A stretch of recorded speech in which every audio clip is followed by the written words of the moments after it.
Hi everyone, welcome to my video of cooperative learning. This video is quite interesting and you can learn more about cooperative learning. Cooperative learning is a part of a group of teaching learning techniques where students interact with each other to acquire and practice the elements of a subject matter and to meet common learning goals. It is much more than just putting students into groups and hoping for the best.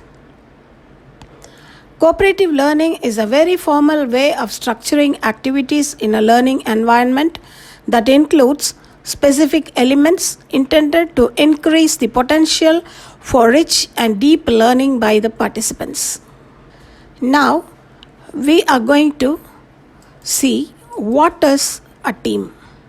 What is the difference between a team and a group? Team differs from groups because they include the following basic elements of cooperative learning. In a team, goals are shared, information is circulated, roles are assigned, materials are managed, teammates depend on each other to complete tasks successfully, and students gain respect for each other's contributions to the team. Why should we have cooperative learning? When we read, we understand 10% of the reading material.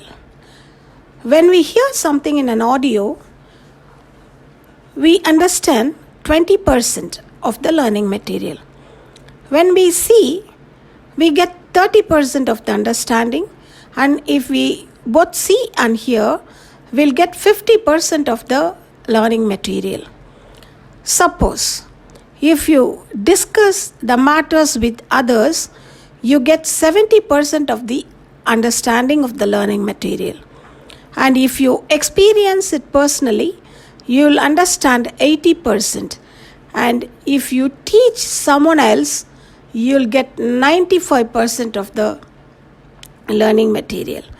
So, this is a technique, and now we'll see the principles of cooperative learning.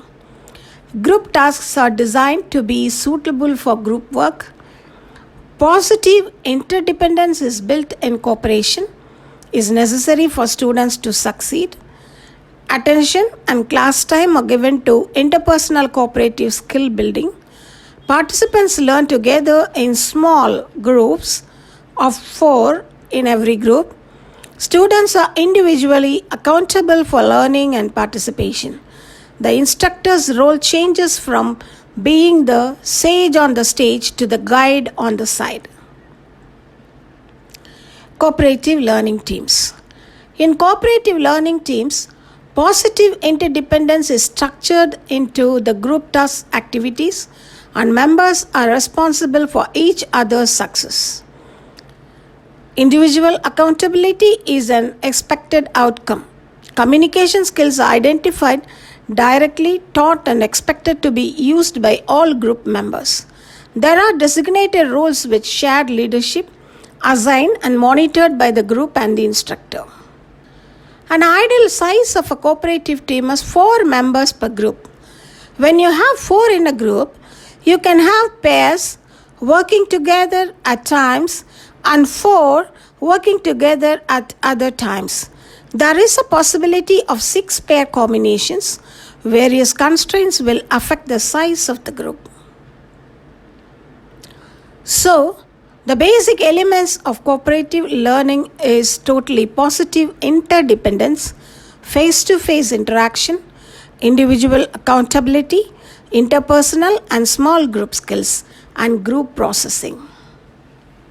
What is positive interdependence? Students must feel they need each other in order to complete the group work. They have mutual goals, they have joint rewards, they have shared materials and information, and they have assigned roles. In the face-to-face interaction, they can discuss, they summarize, they explain, they elaborate, and they receive feedback. In the individual accountability, Every member of the team has learned the material, and every member has helped complete tasks and frequently teaches us this individual learning. So, what is interpersonal and small group skills?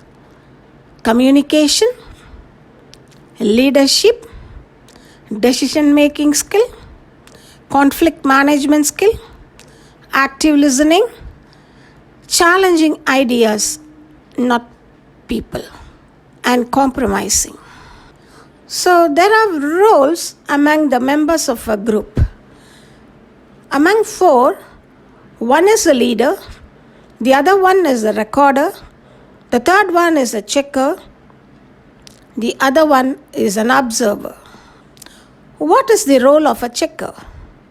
The checker makes sure that everyone in the group understands all the material, and he ensures that everyone in the group is prepared to make their part of a presentation.